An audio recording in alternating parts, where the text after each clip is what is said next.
go see the ducks. Hey, duckies. Hey, duckies. Hey.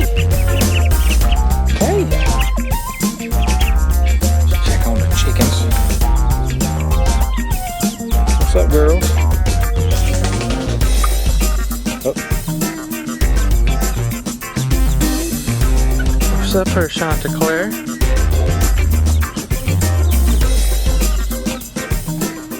Hey guys! What's up, everybody? So it has been a hot minute since you guys have heard from us last here on the YouTube channel. We have had a ton of stuff going on, from the garden being finished to chickens going out, ducks growing like crazy, quail hatching, and our hog, Bebop. So this is kind of an update video, and also going over so far what our favorite animal is that we have here on the homestead. And also, I think we would like to recommend, we can recommend you guys, you know, if you guys want to actually start your own homestead, what we think that probably the first easiest animal you guys should get for your homestead, because it's just cheap. So, I'm going to say mine, and he's going to say his, and I just thought this off the top of my head because it's going to be funny. So, it's going to be really funny if we have the same one. So, I'm going to count down, and then we're going to say it at the same time. Ready? 3, 2, 1. Chicken. Definitely. We totally did not even plan that. Definitely It's chicken. hilarious. Okay. If you're wanting to start out with chickens, like if you want to start out a homestead, or you're interested in homesteading, you just want to get your feet wet with animals, get chickens. Yes. Literally, our chickens are going on 7 weeks now, and they're still on their first bag of feed. And the amount that we've spent is we spent $20. Incredible. We spent $20 Absolutely on incredible. our chickens. They are so low maintenance. Yeah. It is not even funny.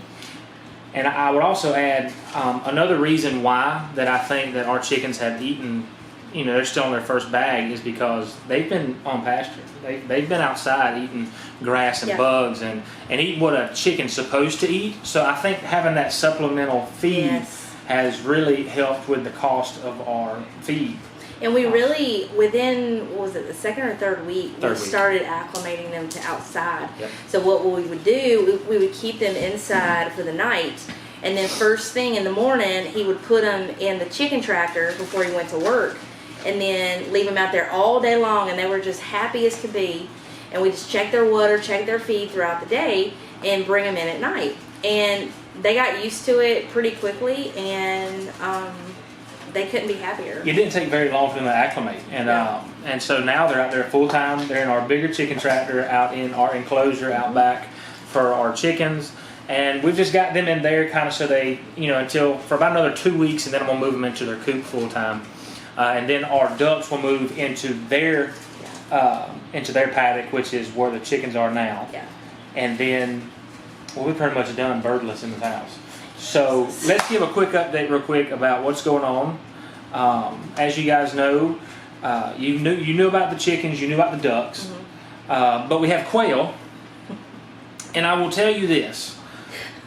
Quail are probably my most least favorite animal that we've had so far. And why is that, Boo? They stink. Yes, they do. They smell really bad. Oh, they stink. Not only that, they're bullies. Yes.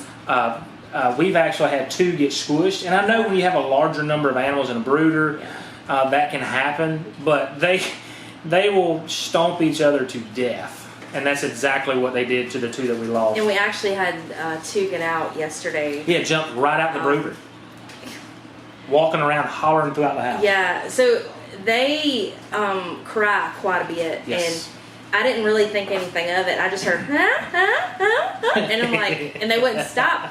So I came in here, and lo and behold, they're on the floor.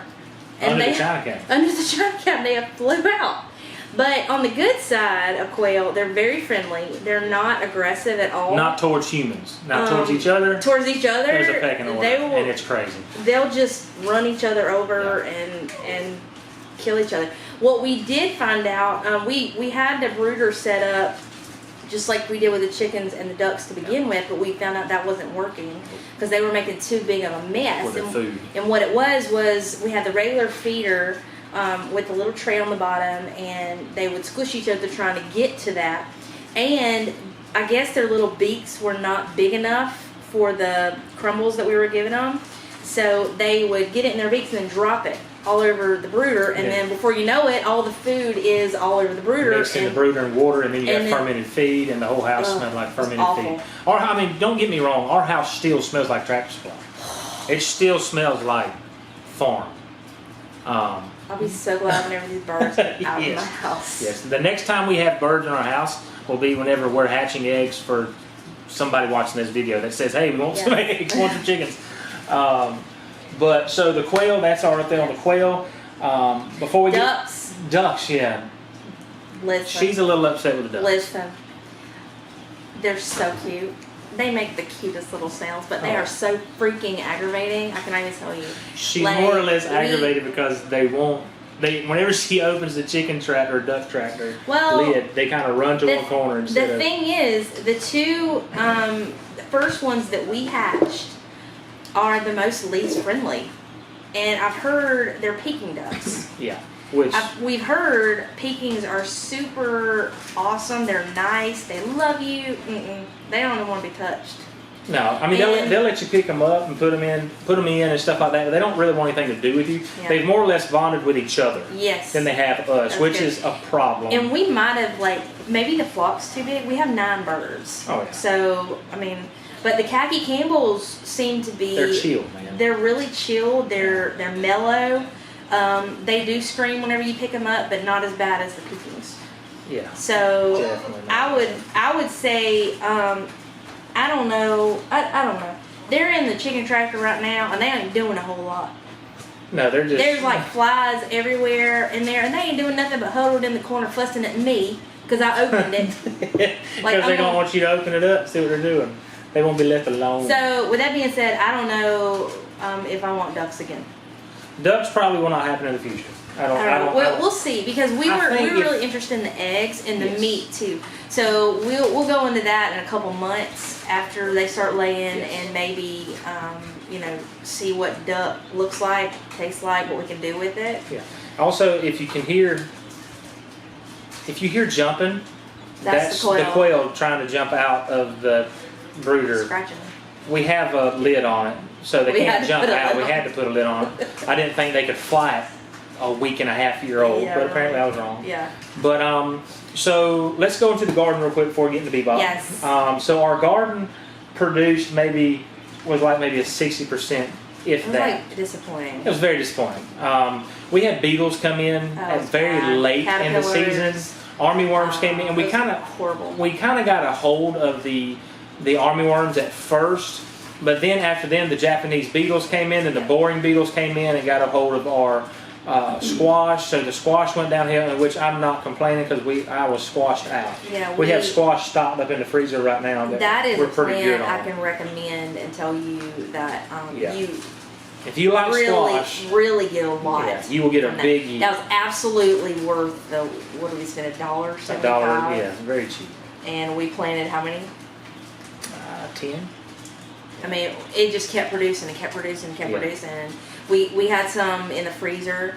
I'll tell you, the one thing I was more disappointed for anything else was the tomatoes. Oh my god. Yeah. And I don't. Definitely the tomatoes. The Romas, we did Romas and brandywines. And I'm not so sure if I want to do Romas next year, just because they don't last long, and you have to because they're about that big, and you have to use a lot to make anything. Like 10 of these will make like half a jar of spaghetti sauce. So. And I think another reason why they bruise so easily if you put them on your counter is because they're a meaty tomato. That's why they're good for sauces. So they're already heavy. And so when you leave, if you're going to get to them the next day, by the next day they already have a bruise on the bottom of them because they're heavy and they're so full of meat and juice.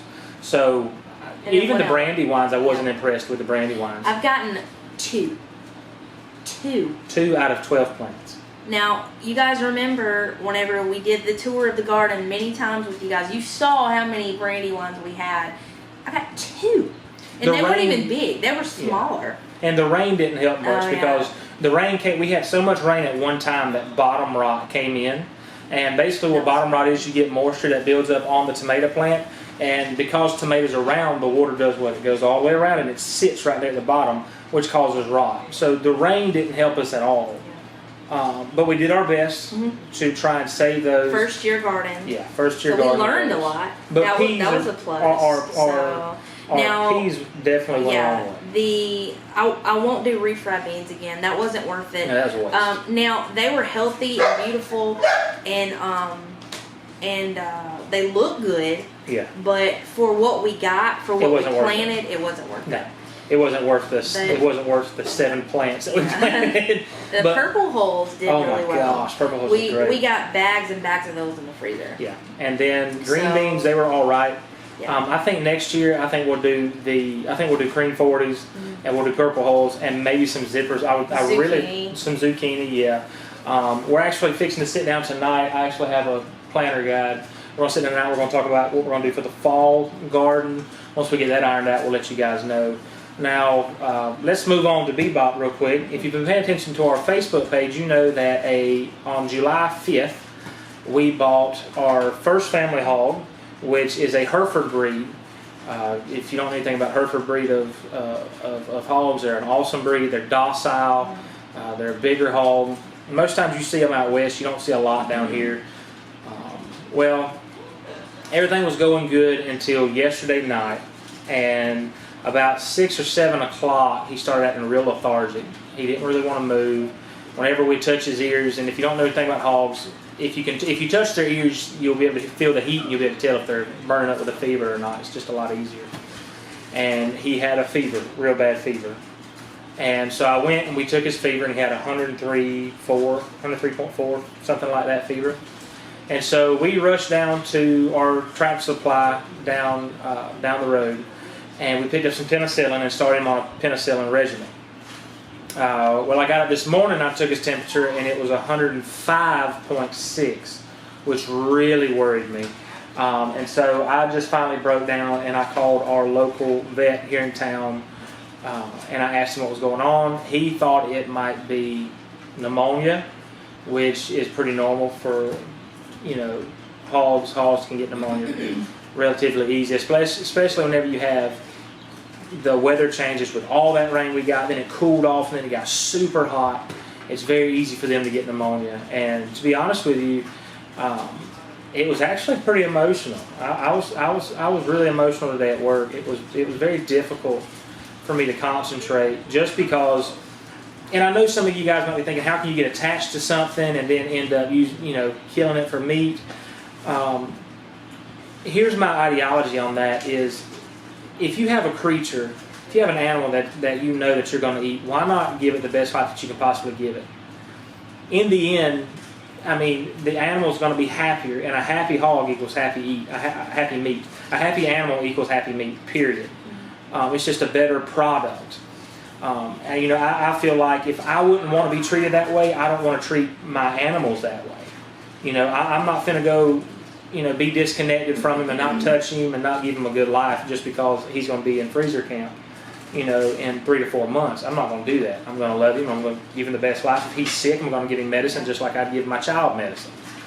So anyway, we gave him that today, and this afternoon he feels a whole lot cooler. His temperature doesn't feel near about as high as what it was. I've got to go take it actually later on. I just want to confirm that it's going down. We're going to continue on our penicillin regimen, so he'll get another shot tomorrow morning. Now, the thing with penicillin is you can't give it 4 days consecutively, so on Friday he won't get a shot, and then if he's still not quite feeling it, I'll give him another one on Saturday. This has taught us a lot about things and things that we want. Yes. For the future, our dreams, some things we're considering doing. Yeah. And I just want to say I was struggling with him,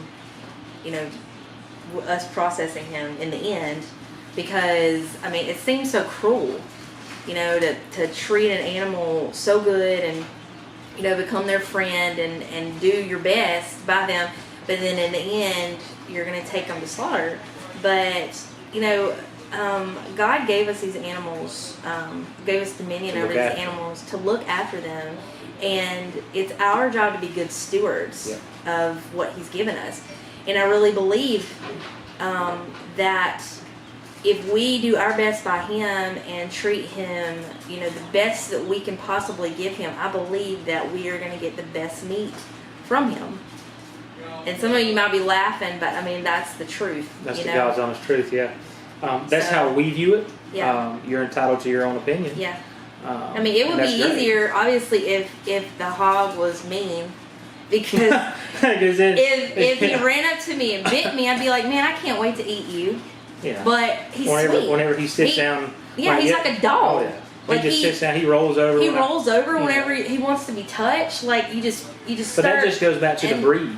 Yeah. You know, a lot of these heritage breeds of livestock, which it is very important to get behind our heritage breeds here in America. It's very important to raise heritage breed livestock. Some of them are crucial and critical danger from there being large numbers like there used to be. Yeah. So it's important for us to get back to that and start getting the numbers back up again. And if you'll go to the Livestock Conservancy website, you can actually get a list of hogs, cattle, chickens, ducks. You'll get all of them. You'll see what status they are. But that's my little plug on heritage breed animals. Definitely want to, if you can buy heritage breed, buy heritage breed. Let's get our numbers back up here in America, because we as Americans have gotten away from our food source. And that was one of the main reasons why it was a big decision buying Bebop. It was more spur of the moment, but it was, okay, that's a lot of meat. You know, that gives us security for the freezer. Especially what they're charging at the supermarket. Right and now. Plus, you've seen everything going on with COVID. You've seen the farms that are having to get rid of because the schools, they're not open, so there goes all the pork going to them. There goes all the chicken going to them. Some supermarkets closed down. All these different places closed down, which put a strain on farmers. So they had to put down these hogs. They had to put down these chickens. They had to get rid of all these vegetables and stuff, just agricultural products, just flushed down the drain. And so it's better. It was a better decision for us to go ahead and buy Bebop, so that now we have security. And I'm pretty set on buying 2 a year. Yeah. You know, I think that it's a better investment, and we'll come out saving money. And that's what I was going to say, whenever you look at what we spend, even monthly, versus getting a pig, what you spend on the pig, and taking care of the pig, I mean, you can't beat it. No. I mean, like I said, we got half a hog. For $250. $250 now. And we're still eating on it. We'll be eating on that for a while. Yeah. But that's still, I don't know how many pounds of meat, 120 pounds of meat. There's 120 pounds of meat. So you can imagine what a whole hog. Well, you got to think, you know, a 250 pound hog, which is market weight, if he even has like a 225 pound carcass, you know, that's 225 pounds of meat coming back to you. And at 85 cents a pound take home, and you're talking, you just spent $215, $215, and then plus your feed, you might push $280, $290 in raising a pig. And if you do that and you divide out, you know, how much that is per pound, I mean, pound per, you can't beat it. I mean, it's just a better price. It's a better meat. You know what goes in your food. Yeah. You know what you're feeding it. In a couple of months, we're gonna do a series of videos on that. We're gonna have the numbers for you guys. Yeah, that's why. So, because I'm gonna tell you, it's gonna blow. I have my handy dandy. It's gonna blow your minds. Yes. Whenever you sit down and look at these numbers and realize what you're spending versus what you can be. And our hogs are raised on dirt, where they're supposed to be. Our chickens are raised on dirt. You know, they're outside where they need to be. In commercial farms, hogs are raised on concrete. The pork that you're buying in a store is raised on concrete. Hogs were not meant to be grown on concrete. In an enclosure, usually that's not very much bigger than they are. It's so sad. The only time they see sunlight is the day they're slaughtered.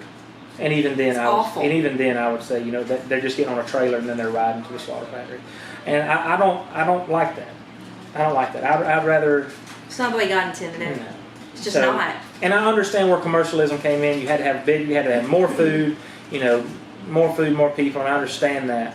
but it's just not a natural way. It's not a natural order of things. So that is our That was a lot. our Sorry. longest video probably. So if you're still here, thank you so much for sticking around with us and watching this full video, a full update. We'll give you an update later on this week on how Bebop does and how he's doing throughout the weekend. So you guys keep us in your prayers, keep him in your prayers, and you guys stay awesome, and God bless.